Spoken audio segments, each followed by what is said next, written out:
तभी रोनन मन में सोचते हुए बोलता है, यकीन नहीं हो रहा कि ग्रैंड मार्शल सच बोल रहा था। क्या ये सच में हो रहा है? अगर मैं सपना देख रहा हूँ तो कोई मुझे जगा दो प्लीज। तभी दो अंकल रोनन को देखते हुए बोलता है, अरे बच्चा पागल हो गया है क्या? रोनन कहता है वो मुझे अचानक समय में पीछे कैसे भेज सकती है? मैं अकेले क्या करने वाला हूँ? रुको 1 मिनट, समय में पीछे क्या? इसका मतलब कभी रोनन एक लकड़ी का टुकड़ा उठाकर पेड़ के सामने खड़ा हो जाता है। तभी वह अपने घर की तरफ जाते हुए अपनी बहन के बारे में सोचता है। जो मैं सोच रहा हूँ वही है, मुझे अपनी बहन को बचाने का एक और मौका मिला है। रोनन जाते हुए अपने मन में सोचता है, अगर यह सच में अतीत है तो वो बस आगे ही होना चाहिए। तभी रोनन का नजर किसी के ऊपर पड़ता है। रोनन उनकी तरफ देखते हुए बोलता है, वो उस बेचारे बच्चे के साथ क्या कर रहे हैं जो पेड़ से लटक रहा है? कुछ लोग कभी नहीं बदलेंगे। तभी रोनन का नजर पड़ता है, वह कहता है, रुको, वो बच्चा रस्सी से नहीं लटक रहा, वो तो हवा में जादू से तैर रहा है। तभी रोनन बोलता है, ऐसा जादू आखिर कौन कर रहा है? कौन है जो ऐसा जादू कर सकता है? तभी उसका नजर पड़ता है और वह कहता है, वह कौन है? तभी एसेल कहता है, मुझे अभी याद आया कि वह आदमी इस समय विलेज में था। मुझे उसे हवा में कब तक पकड़े रहना होगा? अगर वो ऐसे और देर तक रहा तो उसके लिए खतरनाक हो सकता है। तभी वो कहता है, प्लीज मुझे छोड़ दो, मेरे पास कोई पैसे नहीं है, कसम से इस महीने का सारा पैसा मैंने अपनी माँ की दवा पर खर्च कर दिया। तभी वो बदमाश लड़का कहता है, वो मेरी प्रॉब्लम नहीं है, अपनी जेब खाली कर, मुझे तेरी माँ की परवाह नहीं। तभी वह बदमाश लड़का उसे मारते हुए कहता है, अगर तू सच में अच्छा बेटा बनना चाहता है तो और कमा के ला। तभी वह तीनों पीछे से बोलता है, अगर तुझे बचना है तो हमारे बॉस को पैसा दे दो। तभी वह बदमाश लड़का एसेल को कहता है, ये बेवकूफ अभी तक समझ नहीं है, इसको पर के और भी ऊपर लटका दो। तभी एसेल कहता है, मैं ये नहीं कर सकता, अगर गलती से गिर गया तो। तभी वह बदमाश लड़का कहता है, इतना बच्चा मत बन, डर किस बात का है, तू तो लटक नहीं रहा। तभी वह गुस्से में कहता है, चुप कर और इसे ऊपर लटका दे वरना तुझे भी इसके साथ लटका दूंगा। तभी एसेल कहता है, हाय, मैं ये कर ही क्यों रहा हूँ? शायद मुझे कभी जादू सीखना ही नहीं चाहिए था, मैं तो बस ये दिखाना चाहता था कि मैं भी किसी चीज में अच्छा हूँ। मुझे उसे कह देना चाहिए कि मैं नहीं कर सकता, लेकिन मैं बहुत डर रहा हूँ, लेकिन फिर भी मुझे कहना होगा। तभी रोनन उसके पीछे से डंडा मारते हुए कहता है, बस करो, रुक जाओ, तुम उस बेचारे बच्चे को मारना चाहते हो क्या? तभी हम देखते हैं उसका जादू खत्म हो जाता है, फिर वह बच्चा अचानक से नीचे गिर जाता है। तभी वह बहुत गुस्से में कहता है, तू क्या कर रहा है कमीने? तूने उसे सिर्फ इसलिए नीचे उतार दिया क्योंकि इस हरामी ने कहा, क्या मैं तुझे पागल लगता हूँ? एसेल कहता है, नहीं, मेरा वो मतलब नहीं था। तभी रोनन उसके सामने आकर कहता है, अरे एसेल, उस हारे हुए को भूल जाओ, मुझे तुमसे कुछ बात करनी है। तभी एसेल कहता है, अरे रोनन, क्या तुम हो? तभी वह कहता है, मेरे पास तुमसे कुछ सवाल है। अरे तेरा प्रॉब्लम क्या है? तभी रोनन उसके बात को इग्नोर करते हुए बोलता है, तूने टेलीकिनेसिस कहाँ सीखी? एसेल उससे बोलता है, मैंने खुद सीखी, एक जादू की किताब से जो मैंने एक घूमते फिरते व्यापारी से खरीदी थी। तभी रोनन कहता है, इसने एक पुरानी सस्ती किताब से इतनी अच्छी टेलीकिनेसिस सीख ली, कमाल है, मुझे इसे और टेस्ट करना होगा, लेकिन ये दैत्यों के खिलाफ बहुत काम आ सकता है। तभी रोनन उसे देखता है और तलवार निकालते हुए तभी वह लड़का बहुत गुस्से में बोलता है, तू मुझे नीचा कैसे दिखा सकता है? तू किस्मत वाला है कि मैंने पहले तुझे कई बार छोड़ दिया, लेकिन आज मैं सच में तेरा हिसाब करने वाला हूँ। तभी उठना बोलने के बाद रोनन के ऊपर हमला कर देता है। तभी रोनन कहता है, वाह, इतनी लंबी तलवार, एक सड़क के गुंडे को ये कहाँ से मिली है? तभी रोनन उसको देखकर बोलता है, इसकी तकनीक बेकार है, लेकिन सड़क की दुनिया में सिर्फ ताकत ही काफी है। तभी रोनन उसके अटैक को डॉज करते हुए कहता है, ये सब अटैक मुझ पर काम नहीं करेगा। तभी वह लड़का हैरान होते हुए कहता है, इसने इतनी आसानी से कैसे बच रहा है? तभी रोन मन में सोचते हुए कहता है, भले ही मैं समय में पीछे आ गया हूँ, लेकिन लगता है कि मेरे पुराने ताकत अब भी मौजूद है। क्या मेरे अंदर अभी भी पहले जैसा ताकत बाकी है? तभी वह लड़का उसे करता है, हाँ, ये तो बस किस्मत थी, वरना मैं तुझे इतनी बुरी तरह से अपाहिज कर देता कि जिंदगी में कभी चम्मच भी नहीं उठा पाता। रोनन कहता है, तू सही कह रहा है, ये वाकई किस्मत थी, काश पहले थोड़ी किस्मत मिल जाती। तभी वह लड़का रोनन के करता है, अब घुटनों के बल गिर और माफी मांग, शायद तब मैं तुझे छोड़ने के बारे में सोचूं, लेकिन तुझे कम से कम एक हाथ तो देना ही पड़ेगा। तभी रोनन उसे कहता है, अरे मैं तो डर के मारे कांप रहा हूँ, चिंता मत कर, अगर तू मारा भी गया तो मैं तेरी बहन का बहुत अच्छे से ख्याल रखूंगा। तभी रोनन गुस्से में बोलता है, तूने अभी मेरी बहन के बारे में क्या कहा? तभी रोनन अटैक करते हुए इस लकड़ी के टुकड़े से उसका कान काट देता है। तभी हम देखते हैं उसका कान कट जाता है और वह लड़का चिल्लाने लगता है, मेरा कान, मेरा काम। तभी वह तीनों ये सब देखकर बहुत डर जाते हैं। तभी रोनन उसके सामने एक इविल लुक देते हुए खड़ा होता है और कहता है, कैसा रहेगा अगर मैं यहीं तेरी गर्दन काट दूं तो? तभी वो तीनों रोनन को देखकर शॉक हो जाता है। तभी वो तीनों बदमाश कहता है, उसने सच में पेड़ की टहनी से उसका कान काट दिया? रोनन उन सब से कहता है, अरे ओ छोटे कमीने, मजा आया तमाशा देखकर। ये लो, इस कमीने को उठाकर यहाँ से दफा हो जाओ, वरना अगला नंबर तुम्हारा होगा। और हाँ, जो पैसे चुराए हैं वो यहीं छोड़ दो, ऊपर से थोड़ा और डालना, मुझे चिढ़ाने का चार्ज भी लगेगा। तभी वो तीनों डरते हुए कहते हैं, प्लीज ये सब पैसे आप रख लीजिए। तभी वो लड़का हैरान होकर कहता है, क्या इतने सारे पैसे मुझे रखना? फिर वो लड़का दोबारा कहता है, तुम मुझे इतने पैसे दे रहे हो, ये तो उनसे भी ज्यादा हैं जो उन्होंने मुझसे छीने थे। रोनन तलवार पकड़ते हुए कहता है, कोई बात नहीं, मेरे लिए इतना काफी है, और चिंता मत करो, वो बदमाश बदला लेने नहीं आएंगे। अब वो किसी मक्खी को भी नुकसान नहीं पहुंचाएंगे। तभी वो लड़का रोनन से कहता है, आपका बहुत बहुत धन्यवाद। रोनन जवाब देता है, धन्यवाद की जरूरत नहीं, बस घर जाओ और माँ का अच्छे से ख्याल रखना। तभी एसेल कहता है, मैं बहुत ज्यादा डर गया था, प्लीज मुझे माफ कर दो। एसेल सबको बताता है, वो लड़का मुझे धमकी दे रहा था कि अगर मैंने उसकी मदद नहीं की तो वो मुझे बहुत मारेगा, लेकिन मुझे पता है जो मैंने किया वो गलत था। मैं बस डर गया था, खुद को रोक नहीं पाया, सब मेरी गलती है, सच में मुझे माफ कर दो। तभी वो लड़का कहता है, एसेल, मैंने देखा है कि तुम हमेशा रोते रहते हो। जब से वो बदमाश तुम्हें परेशान करना शुरू किए हैं, जब मैंने तुम्हें रोते हुए देखा तो मुझे एहसास हुआ मैं अकेला नहीं हूं जिसे वो तंग कर रहे हैं। तुम भी मेरी ही तरह उसी मुश्किल में हो, तो अपने ऊपर ज्यादा सख्त मत बनो। एसेल, ये तुम्हारी गलती नहीं है, फिर भी तुम्हारे माफी मांगने की मैं कद्र करता हूँ। तभी वो लड़का जाने लगता है और एसेल कहता है, अच्छे से जाना। रोनन एसेल की तरफ देखते हुए कहता है, शायद इसके लिए भी कुछ उम्मीद बची है। फिर रोनन कहता है, अरे मैंने कहा था ना कि मुझे तुमसे कुछ बात करनी है। एसेल कहता है, अरे मैं तो भूल गया था। रोनन कहता है, अच्छा हुआ याद आ गया, 3 दिन बाद यहीं मिलते हैं। एसेल हैरान होकर पूछता है, क्या 3 दिन बाद? इसका क्या मतलब है? रोनन चलते हुए कहता है, अभी मैं थोड़ा व्यस्त हूं तो फिर मिलते हैं, चलो इसे थोड़ा रोमांटिक बनाते हैं, तलवार दिखाकर डराते हुए। मुझे लगता है ये कहने की जरूरत नहीं कि अगर नहीं आए तो क्या होगा। फिर रोनन सच में जाते हुए कहता है, खैर तब मैं मिलूंगा, तेरी मत करना वरना अंजाम बुरा होगा। हैरान होकर कहता है, ये सब क्या था? तभी रोनन अपने घर के सामने खड़े होकर मन में सोचता है, अभी याद आया, मेरी बहन को फूल बहुत पसंद थे, तो मैं आते आते कुछ तोड़ लाया, शायद फूल थोड़ा ज्यादा हो गए। तभी रोनन उन फूलों को लेकर वापस जाने लगता है। तभी उसकी बहन बाहर आते हुए कहती है, मैं सोच रही थी बाहर कौन है? अरे मुझे नहीं पता था कि तुम हो रोनन। तभी उसकी बहन कहती है, रोनन तुम बहुत जल्दी आज घर आ गए। तभी रोनन कहता है, हाँ मैं आ गया।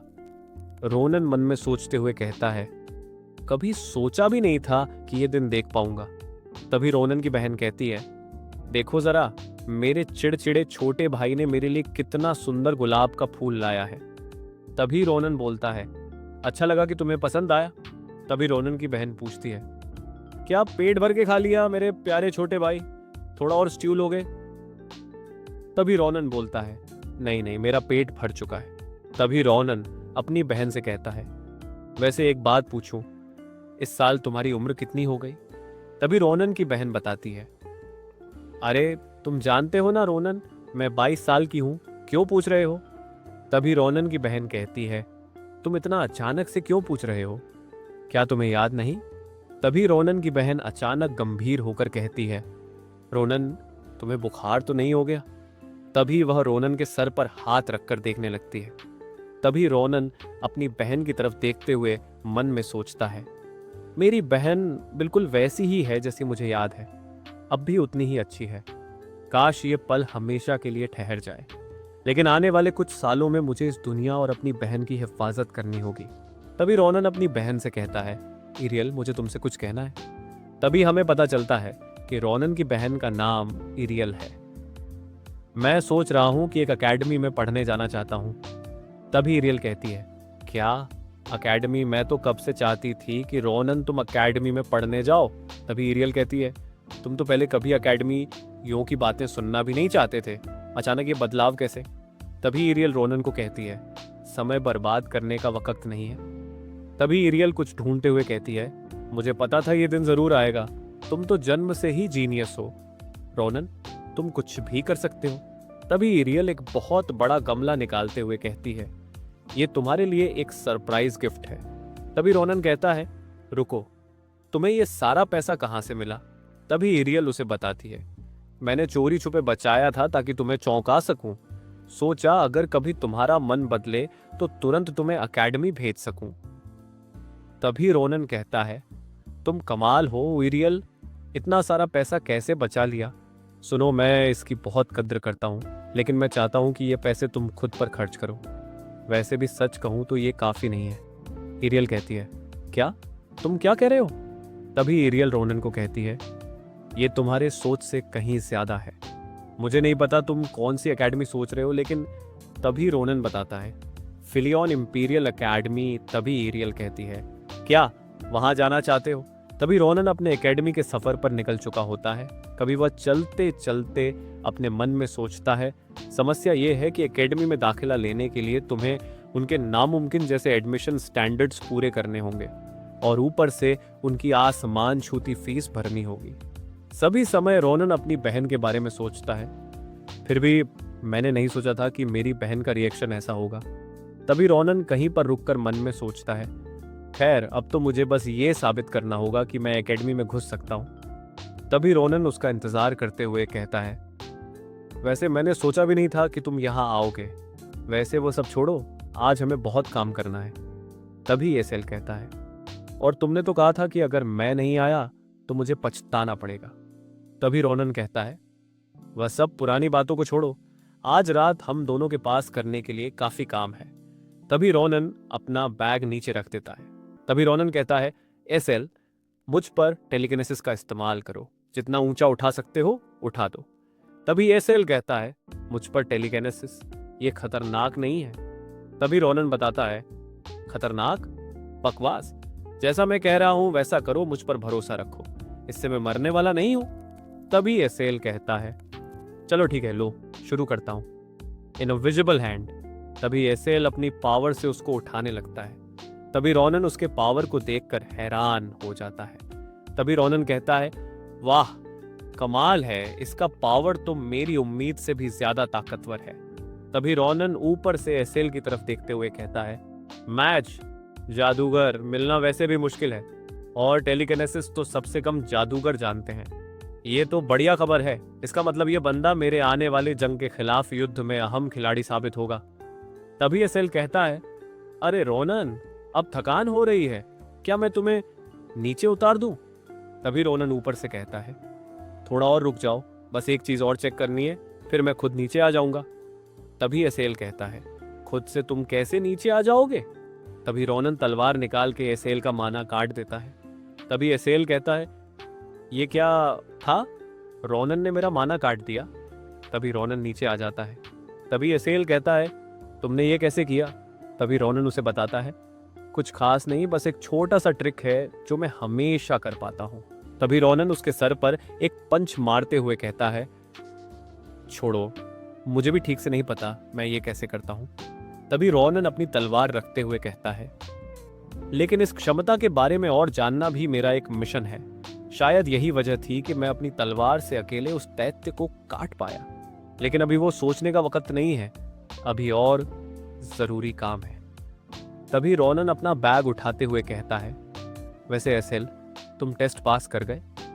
रोनन अपना बैग देते हुए कहता है, ये लो और मेरे साथ चलो, चांद डलने से पहले हमें थोड़ा काम करना है। रोनन अपनी तारीफ करते हुए कहता है, इतनी अंधेरी में ये वो पहला चैप्टर होने वाला है जो साम्राज्य के इतिहास में हमेशा के लिए दर्ज होगा, रोनन का।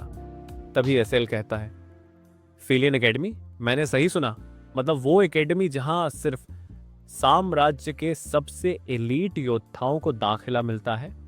तभी एसेल रोनन से पूछता है, और तुम मुझे भी ले जा रहे हो? तभी रोनन उसे कहता है, हाँ, और कितनी बार पूछोगे, दिमाग मत खाओ। तभी रोनन कहता है, इसका क्या मतलब है?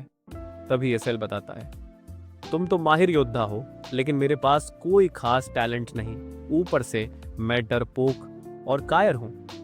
तभी रोनन कहता है, एसेल, क्या तुम सच में अपनी जिंदगी ऐसे ही बिताना चाहते हो? तभी एसेल अपने मन में सोचने लगता है, अपनी जिंदगी में बस छोटे मोटे बदमाश से निपटने में बर्बाद करोगे? क्या ये सच में तुम्हारी मनचाही जिंदगी है? तभी रोनन उसे समझाता है, मानता हूं तुम्हें कई मामलों में बहुत सुधार की जरूरत है। तुम डरपोक हो और अपनी ही परछाई से घबरा जाते हो, लेकिन ये सब बदल सकता है। बस एक चीज है जो कभी वापस नहीं आएगी, वो समय जो तुम बर्बाद कर दोगे। तभी हम देखते हैं एसेल को यह सब बात बहुत छूती है। तभी रोनन रूडली होकर उसे कहता है, और यकीन मानो एक दिन तुम इसका पछतावा नहीं करोगे। तभी रोनन मन में सोचता है, तो क्या मेरा कहना असर कर रहा है? तभी एसेल मन में सोचता है, यकीन नहीं होता कि रोनन जैसा इंसान मेरी इतनी फिक्र कर रहा है। तभी रोनन उसे कहता है, देखो मैं तुम्हें मजबूर नहीं करूंगा, तुम्हारी जिंदगी है, अगर चाहो तो वापस जा सकते हो, अभी भी मुझे बहुत काम करना है। इतना कहकर रोनन जाने लगता है। तभी एसेल कहता है, रुको रोनन, मैं बदलना चाहता हूं, मैं तुम्हारे साथ फिलियन चलूंगा, बस बताओ मुझे क्या करना होगा। अभी रोनन अपने एक ईविल स्माइल के साथ हंसने लगता है।